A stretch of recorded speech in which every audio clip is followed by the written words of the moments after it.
Here, I'll just stick the club in, set it down. And that pretty much sets you up neutral. So go ahead, pull that club straight out.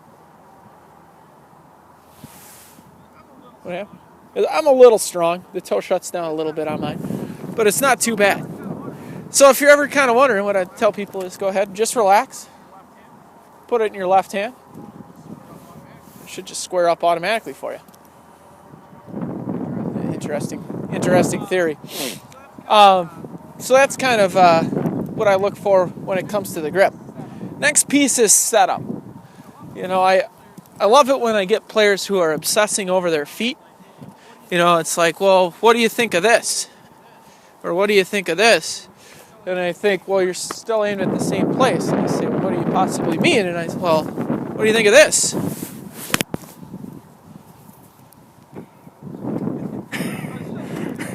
I was still aimed at the blue flag. Still aimed at the blue flag, right? Our feet really don't determine where the golf ball goes. Well, I mean, in reality, I can set up this way. I'm going to aim for the blue flag. I think I missed it left. I lost it in the sky. Not too bad. But if you looked at my feet, where should I have hit it? Yeah, exactly. Okay, blue flag again. Open my feet way up.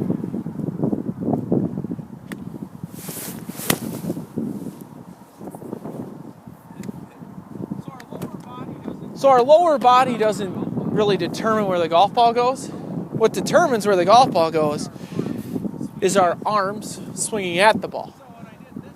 So when I did this drill right here, where I threw the club over the top, what did my shoulders do? They turned, which control my arms.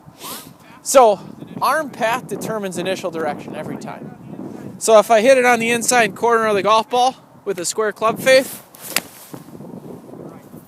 it goes to the right.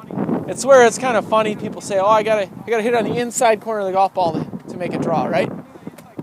If you hit it on the inside corner of a golf ball with an open club face, you'll hit it righter than you've ever hit it in your life.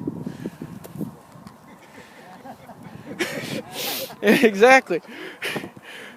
So if you think, well, okay, if I hit it on the outside corner of the golf ball, square club face, goes left. Interesting. Why does a pull go further than a push? Because you're bringing that club closer to you. Makes sense? I guess the big thing is, does everyone understand what a pull and a push really? You pull the club towards you. If you're pulling it, you're pushing the club away from you. So the next piece is, we've established that arms determine initial direction.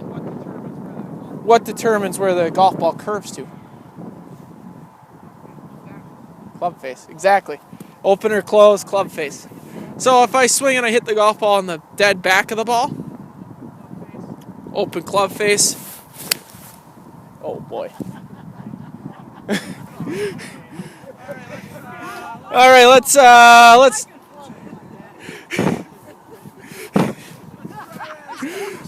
that again. Close club face, back of the golf ball. Curves. Easier for me to hit a draw than a fade, right? So, what I'll tell people is, again, if you're hitting the golf ball right and it's spinning right, we just have to get comfortable with an idea of letting the toe of the club turn over. Now, if you have the opposite problem where it's starting left and going left, we have to get comfortable with the idea of swinging out and away from the golf ball. This is a lot of talking, sorry. There it is. High and curve. You don't see a difference in those two? Why did the one that goes right go higher? Any ideas? Letting the club slide under the ball a little bit easier. Whereas when I'm hitting on top of it, I'm tending to get ahead of it.